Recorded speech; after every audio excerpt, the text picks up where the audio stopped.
Silvia, ¿cómo le va? Un gusto encontrarla en este lugar, que seguramente para la historia de su vida debe ser un espacio donde encuentra un montón de las cosas, de las luchas que las han tenido a usted arriba y formando parte de este segmento de su vida en los últimos años, ¿no? ¿Qué es lo que siente cuando participa en un evento como este, un congreso de salud socioambiental?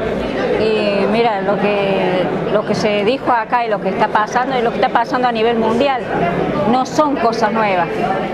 Lamentablemente estamos en un sistema capitalista, en un sistema donde no estamos decidiendo nosotros, están decidiendo las multinacionales o el negociado que está haciendo el gobierno. Lamentablemente es así.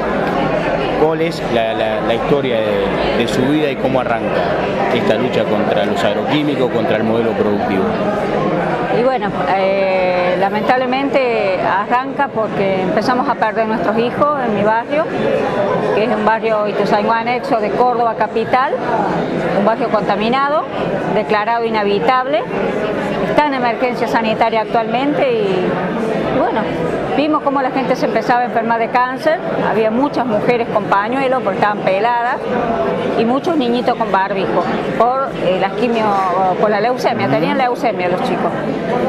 Yo había perdido a mi hija, tengo una hija fallecida con malformación de riñón y tenía un hijo que no podía caminar después de las fumigaciones, lo tenía que internar muchas veces porque los agroquímicos hacen esos efectos. El que te dejan paralizado, que no puedes caminar, el que se te van los ojos para atrás, y lo lleva al médico y te ponen de cadrón, no podés respirar, te arde la garganta. Y nosotros estábamos acostumbrados a eso, pensábamos que era algo normal. ¿En qué momento hicieron el clic y empezaron a responsabilizar a este modelo de producción de los agroquímicos de esto, y quién los ayudó en esto? ¿Qué fue el clic? El clic fue mi hijo, que empezó a quedar paralizado y como yo ya había perdido una hija, empecé a investigar, empecé a ir casa por casa para ver qué tenía la gente, de qué se enfermaba. Hice un relevamiento yo sola, un relevamiento de 5 o 6 manzanas y estábamos todos enfermos. ¿Y los médicos a nadie le habían advertido que podía llegar a ser por el impacto de agroquímicos? Los médicos jamás se comprometieron, jamás. Y lo digo públicamente y se los digo a los médicos porque es una vergüenza que los chicos de barrio Ituzaingó estaban yendo al hospital de niños y había más de 6 o 7 chicos con leucemia y no se alertaran de que los chicos tenían leucemia y eran de un solo barrio.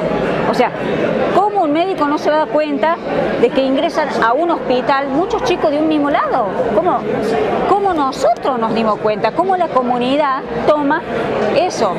Nosotros nos empezamos a dar cuenta porque empezamos a ver la gente enferma y los teníamos dispersados. Ellos los tenían en un solo lugar y sabía cómo estaban llegando los chicos. Entonces, jamás se comprometieron los médicos. Salimos nosotros a la calle y nosotros salimos con carteles diciendo tenemos cáncer, tenemos leucemia, por favor ayúdenos. De esa forma el ministro de Salud nos llama, pero porque salimos en los medios. Y nos dice, vez que el tema tomó estado en los medios de comunicación. Claro, y nos dice, bueno, pasa que ustedes estaban tomando agua con endosulfán. Y le digo, ¿cómo agua con un agroquímico de ahí? Y yo le digo, pero usted, yo había hecho la presentación en más o menos en febrero y cajonearon el informe que yo presenté. Yo presenté un relevamiento de la gente enferma, hice un mapa y los marqué dónde estaba y le dije que investigaran el agua, los transformadores o si eran los agroquímicos. Nunca nos dieron respuesta. Lo escondieron a ese informe. Cuando salimos a la calle nos llaman y nos dicen que estábamos tomando agua con agroquímicos.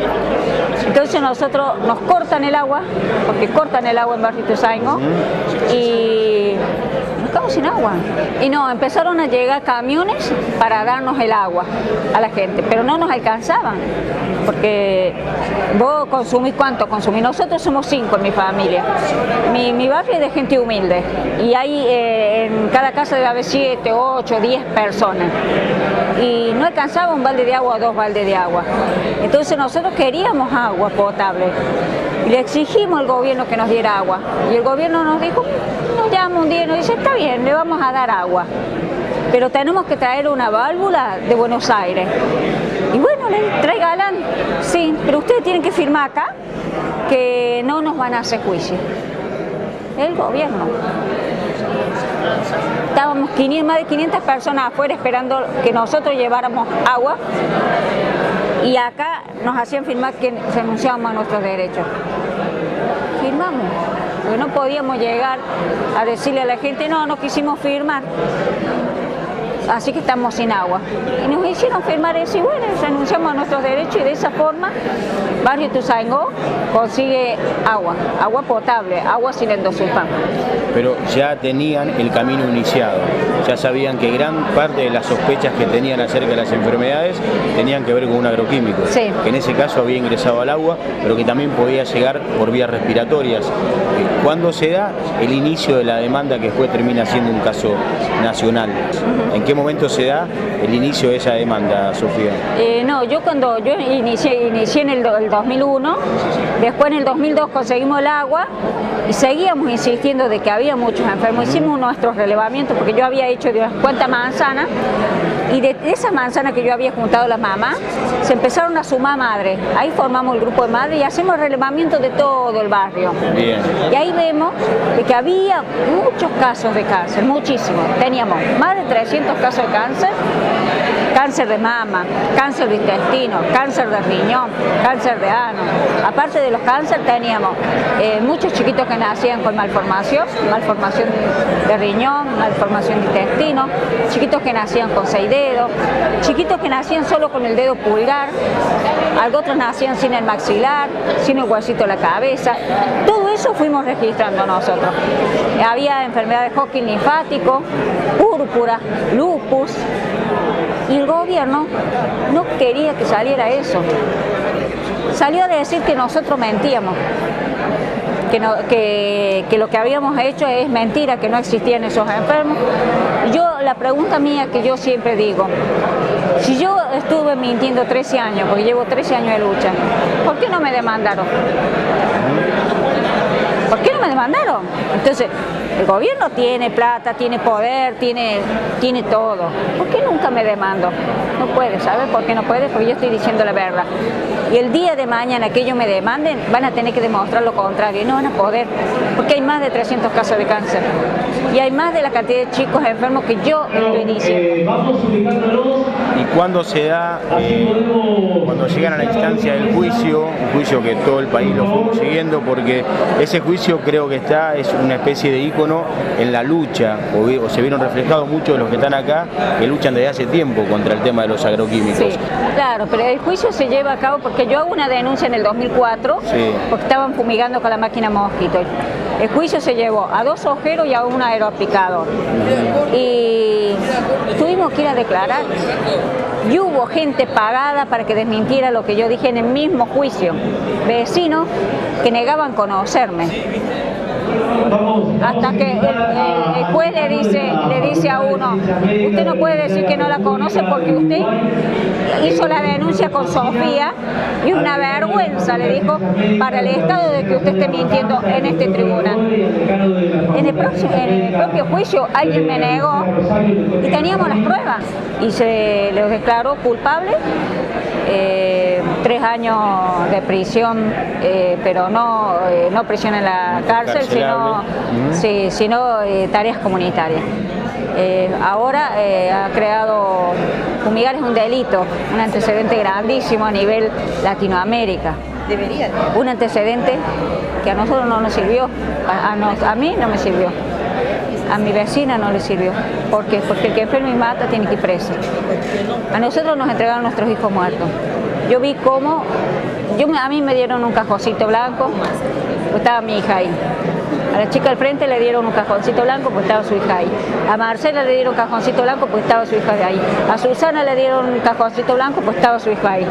A Verónica le dieron un cajoncito blanco, pues estaba su hija ahí. Todas las mamás que vivimos en una misma cuadra, porque no te estoy diciendo de acá, no, en la misma cuadra, vecinos de casa por medio. Teníamos nuestros hijos fallecidos. Entonces creemos que si acá había algún responsable, tenían que ir presos. Ellos quedaron libres. Y nosotros luchando, pues nosotros estamos en la calle luchando. Y nosotros tenemos informes contundentes de que lo que decimos es cierto. Hay 4 informes. Uno es el informe del 2002 que hace el ministro Chuit, que es del gobierno, que dice que no pasa nada. En el 2005 se declara el barrio inhabitable. En el 2007 que está contaminado y en el 2009 la presidenta dice que se investigue lo que hablan estas mujeres. Y se investiga y dice, el 33% de la población de Barrio Ituzaingó muere por tumores y el 80% de los niños tienen agroquímicos en la sangre. Estamos hablando de que está muriendo gente.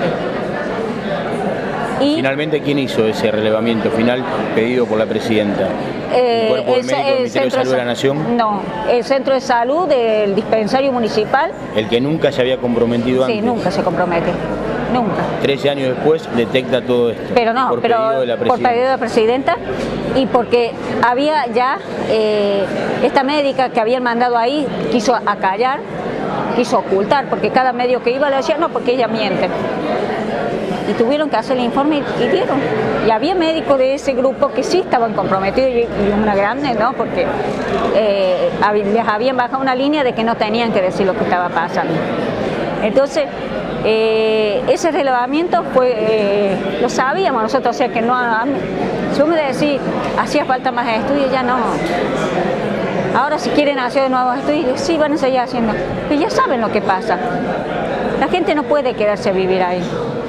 El problema es que sacar la gente de Barrio Ituzaingó y sacar la gente que está toda cerca de la soja, le dar una respuesta a la Argentina y no se va a dar, porque están negociando ellos, están negociando con las multinacionales, con Monsanto, con Cargill, con Bayer, que han venido a saquearnos, porque nos están robando todo, están expulsando a los campesinos, están matando a los campesinos, están talando los árboles, se están robando el agua y nos están diciendo qué comer. Lo peor es que están manejando la soberanía alimentaria.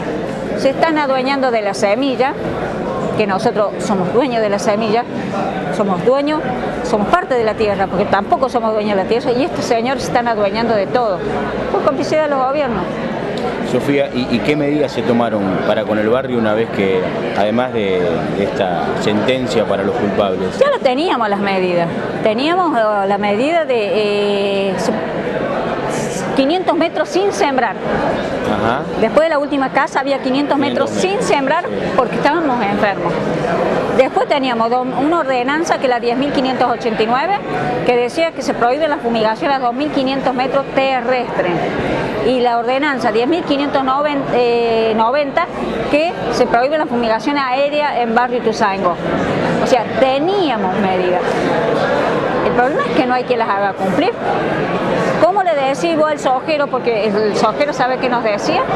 Bueno, pero ustedes no nos pueden prohibir trabajar. No estamos diciendo no trabajen, no nos maten, le decíamos, no nos enfermen. Ellos decían que estábamos prohibiendo trabajar y cuando nosotros nos metíamos al campo a frenar las máquinas mosquitos, nos esperaban con los machetes, así nos hacían con los machetes y con palos y nos decían, vengan acá, muertos de hambre, de acá comen ustedes, de la retención de la soja. Y nosotros sabíamos que de la retención de la soja se pagan los planes sociales. La Argentina, todos los humildes lamentablemente,